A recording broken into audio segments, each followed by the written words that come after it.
Hey, what's up guys? I'm standing out here on this beautiful Sunday staring at this new 2021 Dodge Charger Skat Pack in the new Smoke Show, which replaced the Destroyer Gray in 2020. This morning's video is going to be just me sharing some of my initial thoughts on this. I haven't had a Dodge Charger in 10 years. I had a 2011 RT Max when they first released this generation back in 2011. And just picked this 2021 up a few weeks ago. They haven't changed much over the last 10 years, but I do want to provide some feedback. And then on top of that, we just got rid of our 2019 Dodge Challenger Skat Pack. So we picked that up the first few months after the release of those back in 2019 with that wide body. So there were some initial differences I picked up right away. Pulling up in the dealership in the 2019 wide body Challenger, jumping into this here to test drive it. Even though they're similar platforms, I did notice some differences, sounds in the cabin, some even feel throttle response or power differences. So I want to provide a little bit of that as well, give you a little bit of compare and contrast with that 2019 Challenger, in case you're not sure if you want to the Challenger or the Charger. Now that they both come in a wide body option, you definitely have a lot of choices out there. It really kind of comes down to the two-door versus the four-door as well, but I just want to give you some of that feedback. So we'll go ahead and get started with that. First off, you don't have to be a rocket scientist to look at this hood and see some differences there with the Challenger. It's one thing I really liked about that 2019 Challenger wide bodies, having that Hellcat hood with those heat extractors, but they're obviously not on the Charger here. And that's one difference there too, just right off the bat. When you're looking at a Challenger, you're definitely in that retro look. That car definitely, I do miss it. I had it for about 2 years, and that is something that people look at that. It definitely fits into that whole retro style. But I got to say, with the Chargers here, the rear end and the front end are definitely a little bit more aggressive, I think. So like I said, I did have a 2011 Charger, and that's where they introduced these taillights. So I definitely like the rear end on these things versus the Challengers. But so a few things I did notice with this 2019 Challenger wide bodies versus the Chargers. Some things like the front markers here. The front markers on the Challenger, I didn't really like them being horizontal. They kind of split the wide body, so half of the marker was on the bumper, half the marker is on the fender there.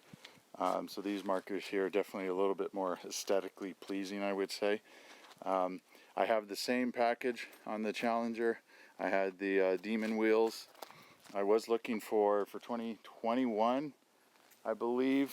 If not 2020, they have a different wheel option there as an upgrade, maybe about a $1,200 option, sticker option. But right now, with the shortages and the plant shutting down, there wasn't a whole lot of options out there. So I was really happy to get this one, especially in the Smoke Show Gray, or the Smoke Show, I should say, I'm sorry. And then the red calipers. I did not get the red calipers on my Challenger. I had the black ones. And now new for 2020, as you probably have heard or noticed there, now it says the SRT with the Brembo there, smaller logo there, so that's pretty cool. Another thing I noticed there too on the Challenger, you'll see there would be an RT badge up there in the front on the grille, that red RT. There isn't any RT on this. I've only had it for a few weeks, only driven it 250 miles or so. But there's no RT reference on here. We do have the Skat Pack B here on the back, whereas on the Challenger, it's up there on the front with the 392 underneath it. And I got to say, that's something I like better too. I've always liked this 392 look that you'd have on the SRTs. That's how, before the Skat Packs really hit the market and everybody was buying the Skat Packs, you would see that SRT 392 badging right there. I wasn't really thrilled with that Challenger having the B with the 392, so I was really glad to see that on this one here with the 392. Just the other day I did take off the Dodge Saw a couple other videos, looked nice, looked pretty easy. We're here in Southern California, so no heat gun needed. Actually, I just had the trunk was popped and just had it facing the sun there for about 30-45 minutes. It was about 80-85 degrees out yesterday, and it was enough there for me to grab some fishing line and remove that the Dodge logos, or the lettering. They were chrome. They really didn't kind of fit what I was looking for, and I almost got rid of the Skat back here, but my son convinced me not to remove that one, so I ended up leaving that there. Otherwise I probably would have dropped that. But another thing I noticed there too on the wide body piece here, I'm pretty sure, I haven't really compared them. I might throw a picture down on the video there, but to kind of compare them. But on the wide body, the fender seemed to be a little bit a little slimmer here, maybe a little tapered than the the Challenger. It doesn't look like they'd get as much damage from any rocks, or I do a lot of highway driving on it, so I'm definitely going to get some miles on this thing. This is my daily driver. My daily drivers in the past have been Mazda 3, Mazda 6, stuff with good fuel economy, but I just needed something with a little bit more pep, a little bit funner. So there's not a whole lot of frills and thrills on this one here. I won't bother wasting your time going through a review of the inside. They're fairly standard. I just have the standard cloth seats, the 8.4 inch touchscreen, of course. Does have the heating seats and steering wheel. That comes standard with the Skat Pack. But definitely love those calipers. I think that was a $500 add-on. To me, that's a must. It just really stands out. Like I said a little while ago, I was really bummed I didn't have that on the Challenger. So anyway, this is going to be a daily driver, but I do plan on doing some mods to it. I'm kind of just getting into that. So the whole idea here, or starting up a channel, was just to give folks a place to, even though I've done a lot of things over the years with trucks and other cars, it still was really difficult to find certain videos. Some of the how-tos out there, they work, but they don't have the right detail, or it's not quite the right one for me. So I definitely wanted to be able to provide some videos here of just folks that are just maybe getting into a project, and they just kind of want to, maybe learn with me. I do a lot of YouTube searching, trying to figure out what to do, research, 3, 4, 5 different videos, because there's a lot of contradiction that takes place out there, and it's not a one-size-fits-all. So I definitely want to be able to just do a little bit of work to this and maybe provide some videos. One thing that we're going to be doing here soon is a cold air intake. And through my research, I did find a lot of positive reviews and dyno tests on the JLT Performance cold air intake, Series 2 I think it is. So I got that actually on order, so that's going to be here in a few days. So looking to put that in, maybe provide a little bit of a how-to video, or maybe some time lapse there. It's pretty straightforward from what it seems online.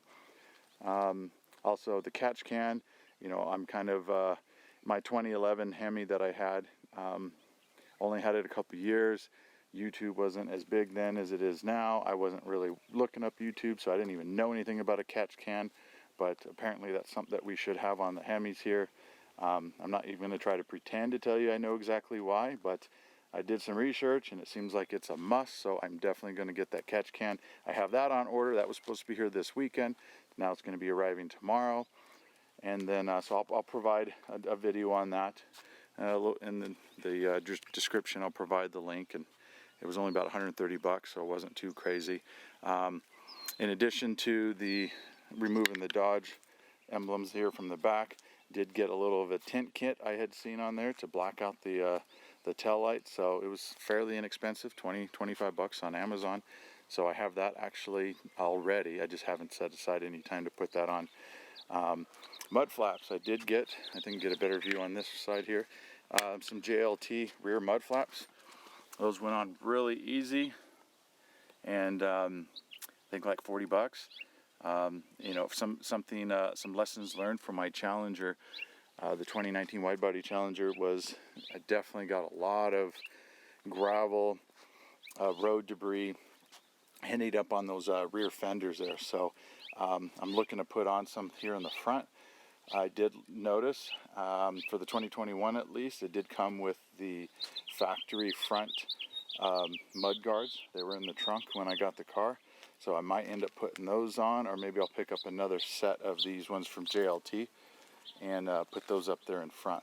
But I would definitely recommend on these wide bodies, if you own one, you know what I'm talking about. If you're going to get one, plan on getting mud flaps, because you're definitely going to want to protect the side there. The factory does give you a little bit of that 3M looking film to protect the surface, but it's really small. It's not going to do much. So I'd say front mud flaps and rear mud flaps are a must. What else am I going to do? So the cold air intake from JLT, the catch can, off the top of my head, I don't remember who I got that from, but I'll definitely share a video on that there. Fairly straightforward install on that as well. The tail lights here, definitely want to put on that, you know, 20 bucks. If it doesn't work out, I'll just peel it off. No big deal. Rear diffuser, I've been seeing a lot of that online. Seems like a very easy, straightforward, simple to do fix, or I'm sorry, upgrade. But there's just so many choices out there. You know, the OEM kind of plastic, the carbon fiber, real carbon fiber, the one that looks like carbon fiber. They're all fairly inexpensive when you get into just the plastic ones. Carbon fiber not so much, but I don't want to do anything too quick, so I'm going to kind of hold off and wait and see what I see out there online. So I'll keep an eye out for other YouTubers posting on those rear diffusers. Oh, another thing here, my son actually got me a quote on looking to do maybe a hood wrap. So we do have somebody local here, and looking to do maybe a matte black on this hood. This smoke show really is just catching folks' attention. It's new. You know, I wasn't sure if I really liked that Destroyer Gray. It would catch my attention, but I didn't know if I'd want to actually own it. So this here being a new color, it's definitely still something new out there, and I'm thinking a nice, maybe a matte black hood wrap would look pretty good on this here. So a couple $100. I think we had a quote for $240 to wrap it. I don't know what the shade was or what the material. So again, just going to do a little bit of research. It's on my list. Want to take a look and see, you know, the durability of it and the color options, and might end up doing that here. So might have a few videos actually worth on those mods alone. The inside, nothing really to show. I'm not planning on doing anything there. Oh, and if you hadn't noticed, the front spoiler here, that little to be removed by the dealership, you probably can't see it, but you know, most people know when they see these Challengers, the red eyes, the Hellcats, they'll have either the yellow or now this pink color. I had the yellow one in my 2019 Challenger, left it on there for the whole 2 years. I know some people like to keep it, some are making fun of the people like me who kept it, and some were trying to buy it because they wanted to put it back on. So again, I haven't even driven this thing to work yet. I've been working from home, so I haven't really spent a lot of time on the freeway or on the road, but right now I've been leaving it. And actually, I've had a couple folks tell me just leave it on there, because with this smoke show, that pink color is kind of a pretty cool accent. So I'm not really sure. You'll probably see there, I still got some of the factory white film underneath there to kind of protect the paint. If I keep this pink one on, I'm definitely going to have to do something with that film on there. Well, I'm going to wrap this up now, so definitely keep an eye out for some other videos. You know, do me a favor, go ahead and like and subscribe. I'd appreciate that. And I'll keep an eye out for your guys' videos in case there's something else out there in the diffuser world, the hood wrap world, or anything else there that you guys are doing to your cars. I'm definitely going to be interested to see how it turns out for you. And I'll also look to continue to provide some thoughts and feedbacks as we start to drive this well beyond the 200 miles we currently have. All right, you guys take care and be safe.